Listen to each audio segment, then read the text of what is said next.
Hello friends, welcome to target online exam. आज हम discuss करेंगे सीटेट हिंदी पेडागोजी। आप सभी लोग वीडियो को लास्ट तक जरूर देखिएगा, इंपॉर्टेंट क्वेश्चंस हैं। और आप सभी ने देखा होगा कि जो आप सभी का सीटेट पेपर है ये डे बाय डे आप सभी का लेवल टफ होता जा रहा है, तो प्लीज आप सभी लोग वीडियो को लास्ट तक जरूर देखिएगा। चैनल पर पहली बार आए हैं तो चैनल सब्सक्राइब करके बेल आइकन प्रेस कर लीजिएगा, इससे नोटिफिकेशन आप सभी को मिलता रहेगा। तो चलिए स्टार्ट करते। क्वेश्चन है यहाँ पर, एक समावेशी कक्षा में कौन सा कथन भाषा शिक्षण के सिद्धांतों के प्रतिकूल है। प्रतिकूल का अर्थ यहाँ पर विपरीत की बात की गई है।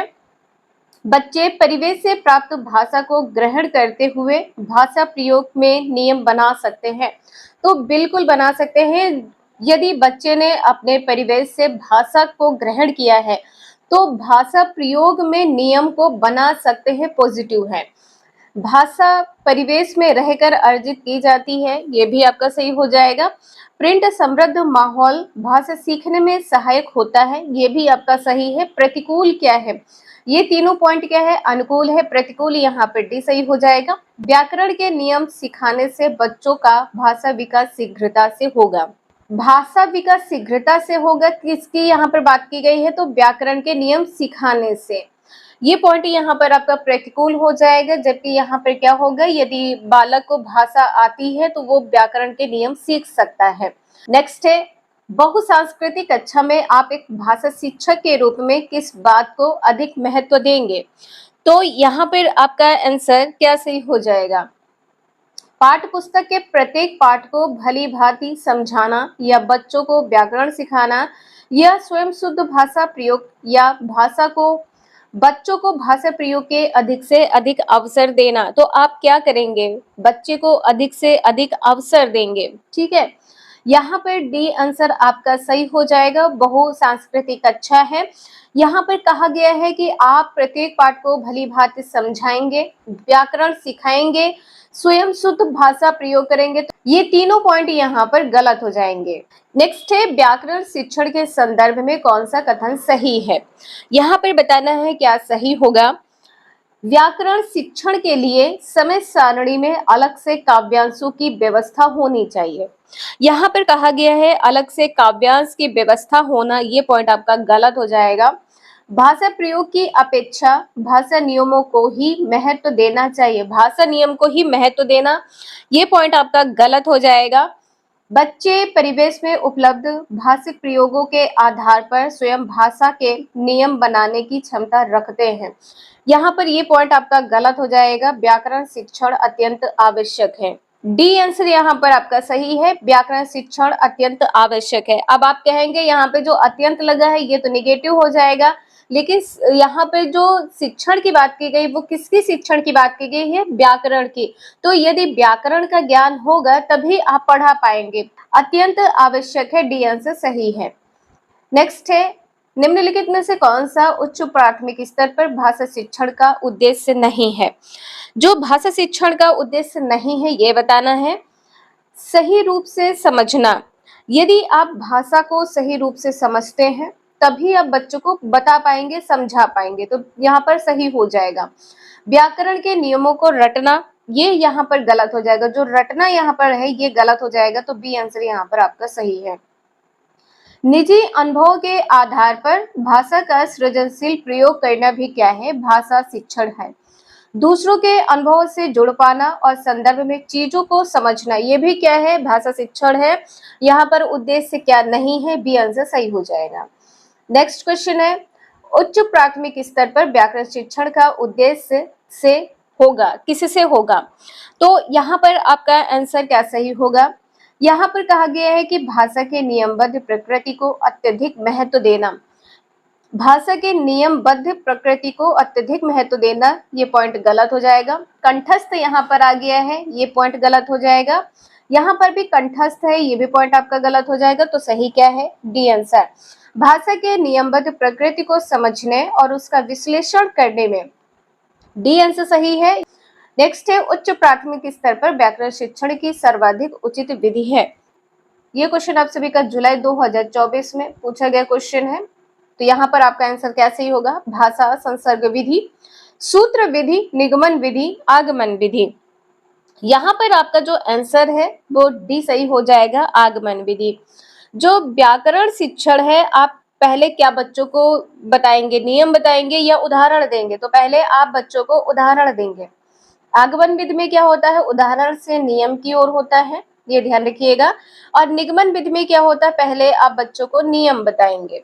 तो डी आंसर यहाँ पर आपका सही हो जाएगा। पहले बच्चों को आप उदाहरण बताएंगे, इसके बाद में आप नियम बताएंगे। नेक्स्ट है, व्याकरण शिक्षण की आगमन विधि की विशेषता क्या है? अभी आपको बताया है नियम बताना, पहले आप नियम किसमें बताएंगे? नियम निगमन विधि में सबसे पहले बताया जाता है, निगमन विधि में, ठीक है। तो पहले नियम का विश्लेषण करना ये भी नहीं होगा, पहले मनोरंजन गतिविधियां कराना ये भी नहीं है, तो डी आंसर सही हो जाएगा। पहले आप बच्चों को उदाहरण बताएंगे, पहले उदाहरण प्रस्तुत करना, डी आंसर सही है। नेक्स्ट है, भाषा के व्याकरण की समझ को क्या करना है, यहाँ पर बताना है। केवल शब्द आए हैं ये यहाँ पर गलत हो जाएंगे, कि केवल वस्तुनिष्ठ जो ऑब्जेक्टिव क्वेश्चन होते हैं, जो लघु उत्तरीय प्रश्न होते हैं जिसमें 25 से 30 वर्ड होते हैं, ये भी आपका गलत हो जाएगा। निबंधात्मक प्रश्नों के माध्यम से, ये भी आपका यहाँ पर गलत है। व्याकरण की समझ की यहाँ पर बात है, डी आंसर सही हो जाएगा। संदर्भ परक प्रश्नों के माध्यम से आंका जाना चाहिए, डी आंसर यहाँ पर आपका सही है। और क्वेश्चन में कोई डाउट हो तो प्लीज आप सभी लोग कमेंट करके जरूर पूछ लीजिएगा। नेक्स्ट है, भाषा के ज्ञान का मुख्य उद्देश्य है, मुख्य उद्देश्य क्या है? भाषा प्रयोग में व्याकरण का ध्यान रखना, तो बिल्कुल ध्यान रखा जाता है। यदि आप भाषा के शिक्षक हैं या भाषा के स्टूडेंट हैं तो इसमें आप सभी को व्याकरण का ध्यान रखना जरूरी है। भाषा प्रयोग में अति शुद्धतावादी होना, मतलब बहुत एक यहाँ पर एक्यूरेसी की बात की गई है, एक्यूरेसी से बढ़कर भी यहाँ पर कहा गया है, तो अति शुद्धता होना ये पॉइंट आपका गलत हो जाएगा।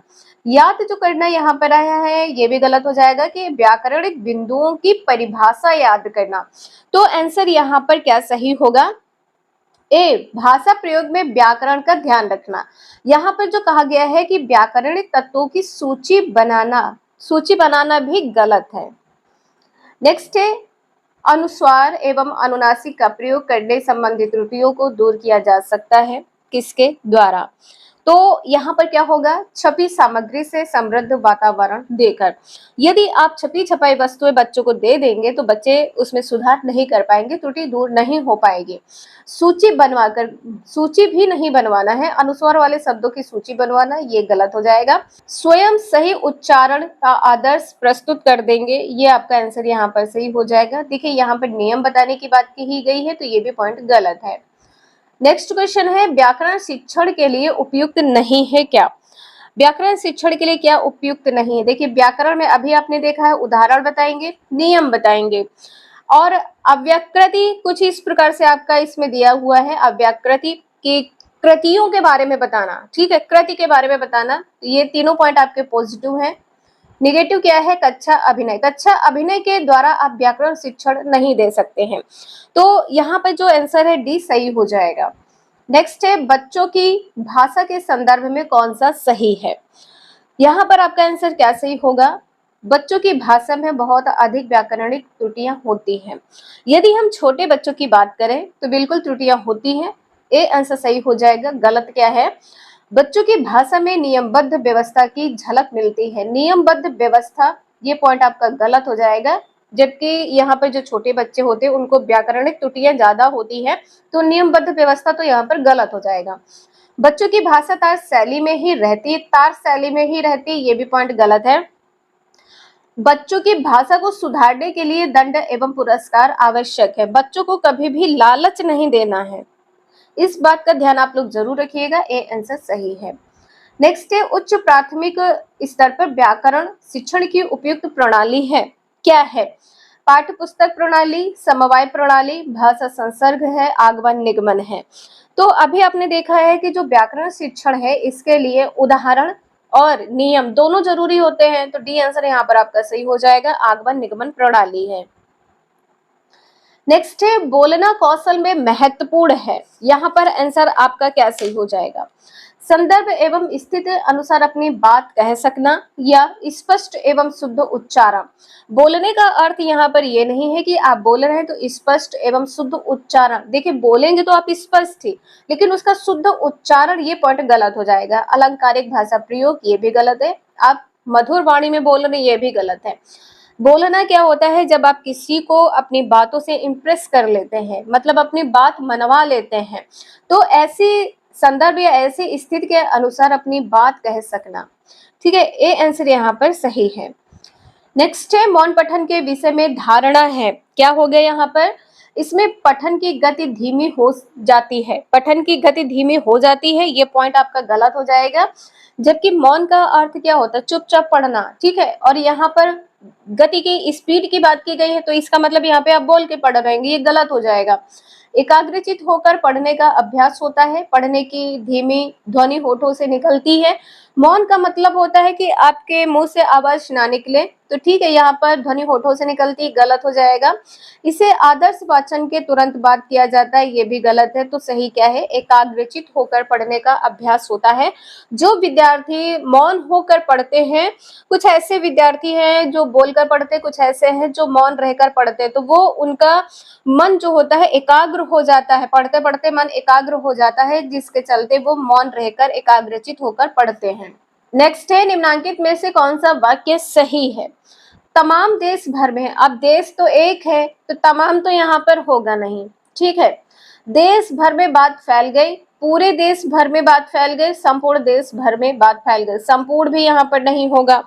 तो यहाँ पर आंसर क्या होगा, जब संपूर्ण है तो पूरा भी नहीं होगा, संपूर्ण का मतलब होता है पूरा, तो पूरा भी नहीं होगा। बी आंसर सही हो जाएगा, देश भर में बात फैल गई। नेक्स्ट है, पढ़ना क्या है। तो पढ़ना यहाँ पर बताना है क्या है, पढ़कर अर्थ समझना। पढ़ना है तो लिखित सामग्री यहाँ पर नहीं होगी। ठीक है, लिखित सामग्री यहाँ पर नहीं होगी। यहाँ पर आंसर क्या होगा, स्कूल में पुस्तकों की पढ़ाई, शब्दों का शब्दों को सही सही पहचानना। तो आपका आंसर यहाँ पर क्या सही हो जाएगा, पढ़कर अर्थ समझना। पढ़ने का अर्थ क्या होता है, जब आप पढ़ेंगे तो उसका अर्थ समझेंगे, तो पढ़कर अर्थ समझना, ए आंसर सही है। नेक्स्ट है सस्वर वाचन। वाचन का मुख्य उद्देश्य है, यहाँ पे वाचन होगा तो आपका आंसर यहाँ पर कैसे हो जाएगा, पढ़ने में आनंद की अनुभूति करना, बच्चों की पढ़ने संबंधी झिझक को समाप्त करना, बोल बोल कर पढ़ना, द्रुत गति से पढ़ना। सस्वर वाचन यहाँ पर क्या है कि जब बच्चा एक साथ स्वर में पढ़ रहा होता है तो वो क्या है, उसमें जो झिझक है वो समाप्त हो जाती है। तो बी आंसर यहाँ पर सही हो जाएगा। सस्वर वाचन का जो मुख्य उद्देश्य होता है, बच्चों के अंदर जो पढ़ने संबंधी झिझक है इसको समाप्त करना है। बी आंसर सही है। यहाँ से क्वेश्चन आपके एग्जाम में पूछे गए हैं और आपने यदि यहाँ पे क्वेश्चंस देखे हैं और वीडियो को लास्ट तक आपने देखा है, तो यहाँ से आपके 2 से 3 क्वेश्चन ऐसे हैं जो डायरेक्ट आपके एग्जाम में पूछे गए हैं। क्वेश्चन को थोड़ा सा घुमा के पूछा गया है, लेकिन क्वेश्चन डायरेक्ट पूछे गए हैं, आप इजिली क्वेश्चन बता सकते हैं। व्याकरण से संबंधित 2 नंबर के क्वेश्चन पूछे गए हैं, तो यहाँ पे आप सभी लोग ध्यान रखिएगा। वीडियो यूजफुल लगे लाइक करें, चैनल सब्सक्राइब करें एंड शेयर करें। Thank you for watching this video.